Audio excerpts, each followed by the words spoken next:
Zyrtarët policor përdorin forcën vetëm atëherë për të arritur objektivat legjitime të policisë dhe në asnjë formë nuk lejohet që të përdorë zyrtari policor forcë jo proporcionale dhe të teprume gjatë arrestimit të qytetarëve, sidomos kur ata nuk hezitojnë apo nuk kundërshtojnë arrestimin të tyre. Çdo teprim i forcës ndaj tyre mund të shkaktoj edhe vepër penale, siç është keqtrajtimi gjatë ushtrimit të detyrës zyrtares nga ana e zyrtarëve policor. Qytetari duhet gjithmonë të kërkojë të drejtat e tina, në rast se atina ju ka keqpërdorur e drejta e tina, e drejta e lirisë, apo në mënyrë barbare u ushtru dhunë duke qeni prangosur, qytetari përveç ndjekjes penale që mund ta banë me kallëzim penal, ky qytetar ka drejten e paditjes me paditë civile për dëmshpërblim, lidhur me shpenzimet e tij mjekësore, psikologjike dhe të tjera,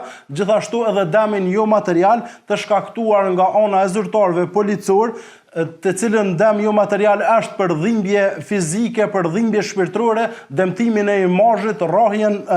për shkak se ka ndodhur në oborrin e shtëpisë tek familja e të tjera. Shënjestër.net